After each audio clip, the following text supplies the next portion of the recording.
Now we begin with security updates from Kebbi State, where only 11 out of 24 schoolgirls abducted from their school in Maga on November 17 have been safely reunited with their families, although all the kidnapped girls are out of activity. Now the girls arrived in the town late Wednesday night, bringing much needed relief to their loved ones and the wider community. Their abduction on November 17 had sparked intense concerns and prompted a coordinated rescue effort across the state. Joining us now are new Central Correspondent Jamil Mabai. He will be speaking alongside peace, security and conflict resolution expert Mansur Kurugu, who will be speaking from Kano. And I'm being told that Jamil has not joined us, so we just have Mansur Kurugu. Thank you so much, Mansur, for joining us at this time. Yeah, hi. The pleasure is mine, and good morning. It's a pleasure. So now, Mansur, speak to us. Reports actually say that, all 24 schoolgirls abducted from their school in Maga have been safely returned, while 11 have been reunited with their families. But how do you weigh in on this latest development? We are happy as humans that these young girls have reunited and have escaped captivity or has been rescued, whatever that could have been. But again, that is telling us that like the kind of level that we are in as a country and as humans. If young persons of a school age can be, abducted overnight, over 24 of them, and then would be carried by some people, and then of course that is putting everyone in jeopardy. The education, the mental health of all of these young women and their families are all at jeopardy. And then of course it also raised a lot of questions about what is actually the process that the government have applied to these young girls. Jamil, you were there and witnessed the return of the girls. What else has happened since then? Okay, nothing much, just family members being happy. Yesterday at around 2 a.m., that was when we tracked the convoy that was conveying the students back to their community. And we arrived at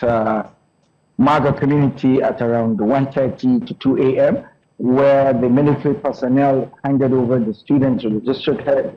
And then from there, the parents also, the students were handed over to their parents, but the city of Maga, the street was filled up with people, dancing, singing, and shouting, showing appreciation and praising soldiers on ground, and in particular, News Central TV for being on ground to document their story. And it was just excitement. The whole of Maga community, came out yesterday en masse to welcome their children back home. But, on the other hand, the students, they look tired, some of them were limping.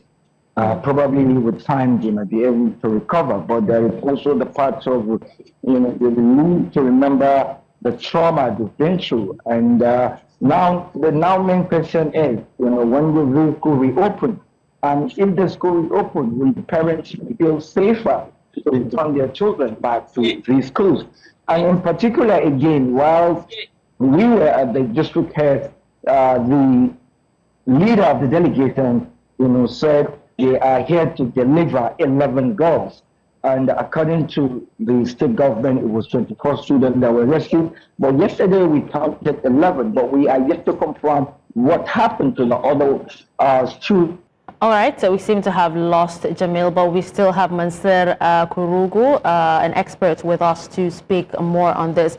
Mansur, thank you for staying with us. So before we had issues with your audio, would love to know, about you and your vantage point, as an expert on security, because the governor of Kebbi State complained about soldiers being withdrawn before the abduction took place. So how can that gap be addressed to prevent a recurrence in the future? Yeah, so I think you raise a very important question. The prevention mechanism in this country around all of this insecurity is what is actually very weak. And that is why we are having recurrence of all of these kidnapping across northwestern states. If we can be able to work with the communities and strengthen a community mechanism, establish a very, effective early warning and early response mechanism, working with the community members, bringing them on board, let them understand their own communities, let them understand indicators of all of these work of the bandits and all of that. That would make the work very easy for the security agencies. But again, even beyond working with the community members to understand the indicators and the early signs, there has to be certain mechanism where they would be able to share those early warnings to the relevant authorities, and then there has to be an early response. However, the more concerning aspect is this. There are certain reports, verified or unverified, that were saying there were, early warnings about this abduction, but yet it happened. So I think, yes, beyond, we need to work with the community members, government need to work with the community members across all the region to understand, their own context, to work with the security agencies to build trust with security agencies. And then, of course, there has to be an effective way where we can be able to see early response immediately those information are given. If you look at this whole scenario in Kebbi, it's not a new thing. It's a pattern that's happening in the country. And even the rescue is also a pattern. We have seen how students were rescued, within 3 weeks, some within 50 days or more. So it's possible to have, this kind of rescue within 1 week also, especially if the government applied these three, factors. One, put a pressure, block all the access to food and resources and everything to the bandits. And then, of course, have some back channel negotiation with community members that can really engage with these bandits. And then, of course, the calculation by the bandits themselves. They know they cannot sustain this kind of a pressure, especially because government have reacted within the first 48 to 72 hours. So they really couldn't have a way to escape where they can really take these school children far and make it very difficult for the rescue. So I think, yes, if government can be very responsive when they get an early warning, that would help. And then, of course, if government and every other person would work together with the communities to understand, all of these patterns and everything, I think that would really help in mitigating the future occurrence of this kind of abduction. All right, Mansur, so as it stands, right, the question of whether ransom was paid, seems to be hanging somewhere with no answer. But in your expert's opinion, would you would you say that ransom was paid? Because a rescue or release, which would you call it? And what was really in the bargain, if you don't mind sharing your thoughts about that? So I wouldn't say ransom has been paid. I think in cases like the abduction we have had in Kaduna, that is where you can easily say, I think there was this aspect of paying of ransom, because there were a very long negotiation and rest of that. But I think in this situation, it is more of the pressure, compounded on these criminals, because they really do not have enough time to mobilize, to move out, to get more resources, to take these kids far, where it will be very difficult beyond reach of security agencies. But I think there had been enormous pressure on them. Maybe some of their supplies has been blocked, and then it would be very easy if there are some back channeling, conversation and negotiation through community members for these criminals to easily, agree to whatever terms that has been brought to them. So I think it is more of that. So much pressure, and then, of course, having some back channeling conversation to agree on certain terms. But I'm not sure, I don't feel like it's a matter of ransom, because a ransom really takes a longer time, because there has to be a process on how to pay it, who takes it, and where do you pay it, and all of those longer terms and longer processes. But who knows? This is Nigeria. This is Nigeria indeed. Well, questions are also being asked, has any of the bandits been arrested? Have they been arrested? What is happening?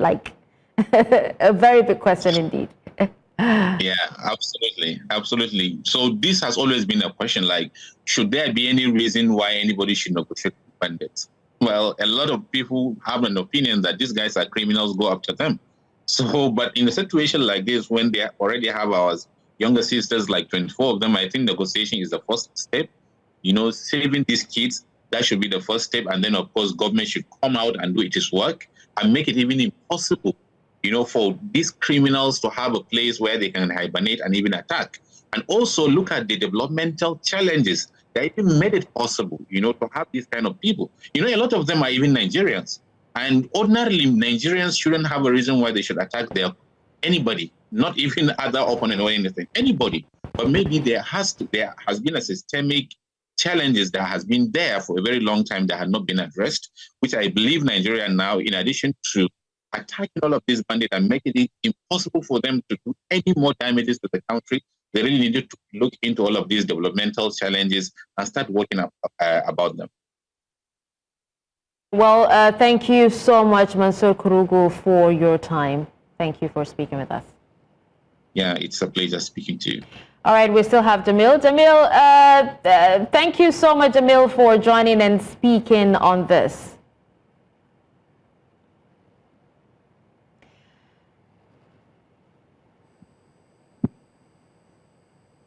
Jamil, if you can hear me?